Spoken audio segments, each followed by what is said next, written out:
નમસ્કાર મિત્રો, સ્વાગત છે તમારું આપણી યુટ્યુબ ચેનલમાં। મિત્રો, આ ઘટના 2005માં બનેલી સત્ય ઘટના પર આધારિત કહાની છે। મિત્રો, સુરત શહેરમાં એક પરિવાર રહેતો હતો અને એ પરિવારમાં કિરીટ નામનો એક યુવાન હતો। કિરીટના ઘરમાં ખૂબ ખુશીનો માહોલ હતો, પરંતુ આ ખુશીનો માહોલ અચાનક જ દુઃખમાં બદલાઈ ગયો, કેમ કે અચાનક કિરીટના પિતાજીને છાતીમાં દુખાવો થવા લાગ્યો અને એને હોસ્પિટલમાં લઈ જવા માટે એમ્બ્યુલન્સ બોલાવી। હજુ તો એમ્બ્યુલન્સ આવે એ પહેલાં જ કિરીટના પિતાનું અવસાન થઈ ગયું। આવી રીતે અચાનક જ પિતાજીના અવસાનથી કિરીટ જોર જોરથી રડવા લાગ્યો અને થોડી વાર બાદ સંબંધીઓને ખબર પડી એટલે બધા જ લોકો કિરીટના ઘરે આવી ગયા અને ત્યારબાદ એના અંતિમ સંસ્કારની તૈયારી કરવા લાગ્યા। પિતાજીના અંતિમ સંસ્કાર કર્યા બાદ ઘરની બધી જ જવાબદારી કિરીટ પર આવી પડી હતી, પરંતુ સદનસીબે કિરીટની નોકરી સારી હતી અને એને નોકરીમાંથી 60,000 રૂપિયા પગાર મળતો હતો, એટલે ધીરે ધીરે એનું જીવન વળી પાછું પાટે ચડવા લાગ્યું। હવે કિરીટની ઉંમર પણ લગ્ન લાયક થઈ હતી, એટલે એની માતા કિરીટ માટે છોકરી શોધવા લાગી, પરંતુ દરેક જગ્યાએ કોઈને કોઈ કારણસર એની સગાઈ થવામાં વિલંબ થઈ રહ્યો હતો। અંતમાં કિરીટ કંટાળી ગયો અને એણે એવું વિચાર્યું કે હું મેટ્રિમોનિયલ સાઇટ પર મારું પ્રોફાઇલ બનાવી લઉં, અને તરત જ પોતાના વિચારનો અમલ કરીને કિરીટે ત્યાં પ્રોફાઇલ બનાવ્યું। પરંતુ ત્યાં ગયા બાદ એને ખબર પડી કે મહિને 50,000થી 60,000 રૂપિયા કમાવાવાળા છોકરાઓની તો આ વેબસાઇટ ઉપર કોઈ જગ્યા જ નથી, કારણ કે એને જેટલા પણ પ્રોફાઇલ સાથે મેચ મળ્યું એમાં એની આવક જ વચ્ચે આવતી હતી અને એની સગાઈની વાત આગળ વધવાથી અટકી જતી। અને એનાથી પણ વધારે ગંભીર વાત એ હતી કે છોકરીઓ લગ્ન કરવા માટે જે છોકરાઓ પોતાના પરિવારથી દૂર હોય એવા છોકરાને વધારે પ્રાથમિકતા આપતી હતી, અને જે છોકરાઓ પોતાની માતા સાથે અથવા તો પોતાના પરિવાર સાથે રહેતા હોય એવા છોકરાઓ સાથે લગ્ન કરવાનું ટાળતી હતી। અને આ બાબત પણ કોઈ નવી નથી, કારણ કે આપણી આસપાસમાં પણ આપણે ઘણા બધા કિસ્સા જોતા અને સાંભળતા હોઈએ છીએ કે જ્યારે છોકરીના પરિવારના લોકો દીકરાના પરિવારમાં કોણ છે, દીકરો એકલો રહે છે કે પરિવાર સાથે રહે છે, આવી બધી તપાસ કરતા હોય છે। હવે આ પ્રોફાઇલના ચક્કરમાં અને સાથે સાથે નોકરી અને ઘર સંભાળવામાં સમય વીતવા લાગ્યો અને 1 વર્ષ વીતી ગયું। આ 1 વર્ષમાં કિરીટને કંપનીમાંથી પ્રમોશન પણ મળ્યું હતું। એનો પગાર હવે 1 લાખ રૂપિયા જેટલો થઈ ગયો હતો। કિરીટના જીવનમાં પૈસાની કોઈ કમી નહોતી, પરંતુ એ એક સારા જીવનસાથીની તલાશમાં હતો। આવી રીતે ધીરે ધીરે સમય વીતવા લાગ્યો અને એક દિવસ એની જ ઓફિસમાં કામ કરી રહેલી એક જુનિયર છોકરી સાથે કિરીટની મુલાકાત થઈ અને ધીરે ધીરે બંને લોકો એકબીજાની નજીક આવવા લાગ્યા। હવે તો બંનેના પરિવાર પણ એકબીજાને ઓળખવા લાગ્યા હતા અને છોકરીના પરિવારના લોકોને પણ કિરીટ ખૂબ પસંદ હતો, અને કિરીટના પરિવારમાં પણ ફક્ત એની માતા જ હતી અને કિરીટની મમ્મીને પણ છોકરી પસંદ હતી। થોડા સમય બાદ બંને પરિવારોએ ભેગા મળીને સગાઈ અને લગ્નનું નક્કી કરી નાખ્યું, અને જોત જોતામાં તો કિરીટના લગ્નનો સમય આવી ગયો। ખૂબ ધૂમધામથી લગ્ન થયા અને લગ્ન બાદ કિરીટ અને એની પત્નીની જિંદગી ખૂબ સુખ શાંતિથી પસાર થવા લાગી।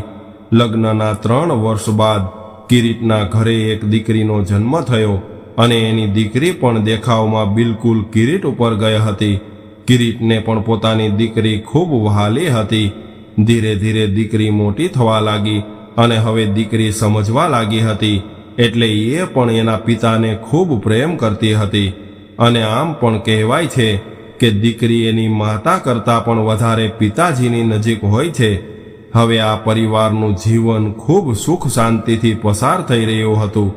દીકરી પણ ધીમે ધીમે મોટી થવા લાગી, પરંતુ થોડા વર્ષો બાદ કિરીટના પરિવાર પર ફરી પાછા સંકટના વાદળો છવાઈ ગયા, કેમ કે એક દિવસ કિરીટે એની પત્નીને એની જ ઓફિસમાં કામ કરી રહેલા કોઈ બીજા યુવક સાથે જોઈ લીધી અને એને ખબર પડી ગઈ કે એની પત્નીનું એની ઓફિસમાં કામ કરી રહેલા એક યુવક સાથે ચક્કર ચાલી રહ્યું છે.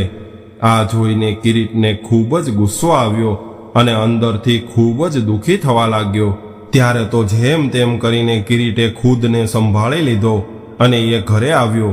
હવે રાત્રિના સમયે કિરીટે ખૂબ શાંતિથી એની પત્ની સાથે વાત કરી અને એવું કહ્યું કે તું જે કરી રહી છો એ વસ્તુ મને થોડી બરાબર નથી લાગતી. તું આ બધું ખોટું કરી રહી છો, કેમ કે હવે આપણો પણ એક પરિવાર છે અને આપણી એક દીકરી પણ છે, એટલે હવે આ બધું તું બંધ કરી દેજે.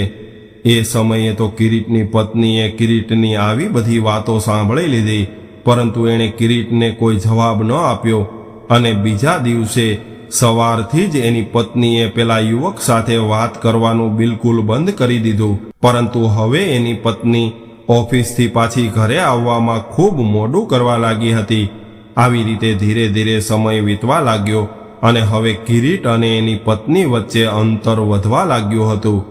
એક દિવસ હિંમત કરીને કિરીટે એવું કહ્યું કે મેં તને જે કહ્યું હતું એમાં મેં શું ખોટું કહ્યું હતું?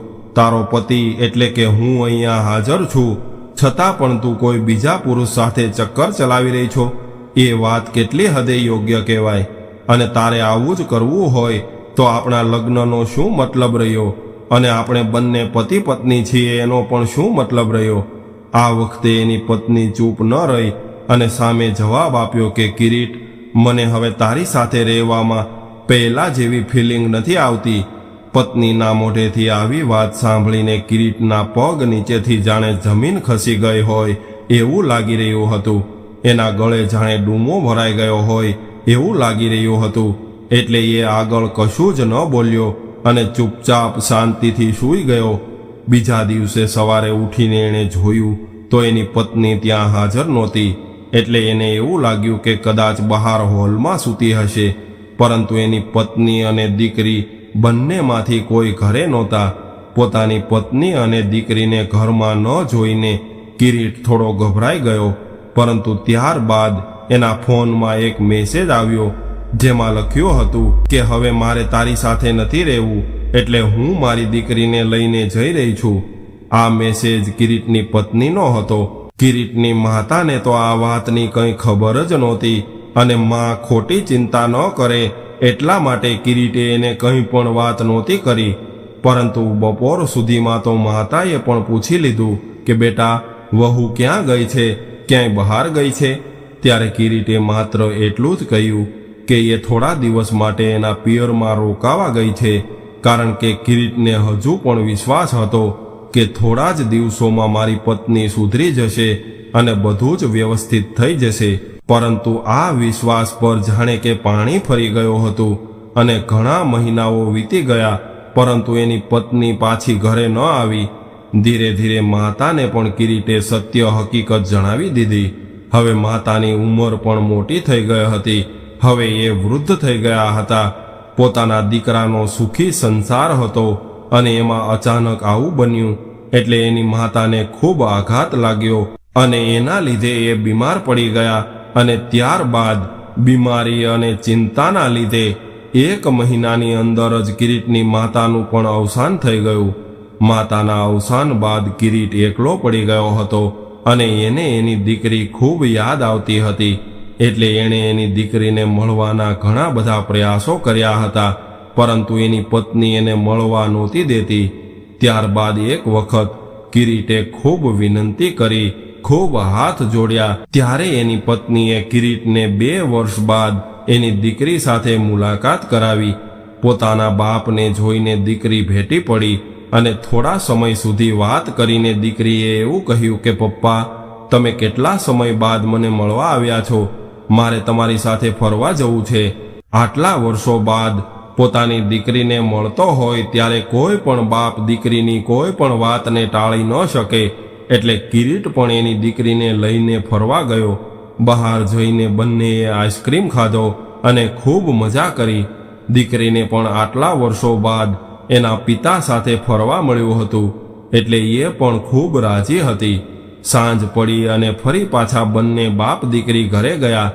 ત્યારે એને ખબર પડી કે એની ધરપકડ કરવા માટે ઘરે પોલીસ આવી છે. હવે કિરીટ ઘરના દરવાજા પાસે પહોંચ્યો ત્યારે જ એની ધરપકડ કરવામાં આવી અને દીકરીને એની માતાને સોંપી દેવામાં આવી. પોતાની ધરપકડ થયા બાદ કિરીટને ખબર પડી કે દીકરીની માતાએ એટલે કે કિરીટની પત્નીએ એના ઉપર કેસ કર્યો હતો કે આ વ્યક્તિ મારી દીકરીનું અપહરણ કરીને લઈ ગયો છે. હવે થોડા દિવસ સુધી કિરીટને જેલમાં રાખવામાં આવ્યો અને એના પર ગુનો દાખલ કરીને કાયદેસરની કાર્યવાહી કરવામાં આવી. આજે આ બનાવ બન્યો એને 5 વર્ષ થઈ ગયા હતા અને હજુ સુધી કિરીટના કાયદાકીય રીતે છૂટાછેડા નહોતા થયા. એટલે કે તેઓ હજુ પણ પતિ પત્ની હતા, પરંતુ એની પત્નીએ કરેલા કેસની કાર્યવાહી પણ હજુ કિરીટ ઉપર ચાલુ હતી અને હજુ પણ કિરીટ પોતાની દીકરીના અપહરણનો ગુનેગાર હતો. એક દિવસ કિરીટ એના મિત્ર સાથે વાત કરી રહ્યો હતો ત્યારે અચાનક એ એના મિત્રને જાણે સલાહ આપી રહ્યો હોય એવી રીતે કહેવા લાગ્યો કે ભાઈ, મારી પત્નીએ જ મારી જિંદગી બરબાદ કરી નાખી છે. મારી પત્નીના લીધે હવે મને કોઈ પણ સ્ત્રી ઉપર વિશ્વાસ નથી રહ્યો અને હું બધા જ લોકોને એવું કહેતો રહું છું કે કોઈ પણ સ્ત્રી ઉપર ક્યારેય ભરોસો ન કરવો. કિરીટની આવી વાત સાંભળીને એના મિત્રએ એને આશ્વાસન આપીને એવું કહ્યું કે ભાઈ, હું સમજું છું કે તારી સાથે ખૂબ દુઃખદ ઘટના બની છે, પરંતુ એનો અર્થ એવો નથી હોતો કે બધી સ્ત્રીઓ આવી જ હોય.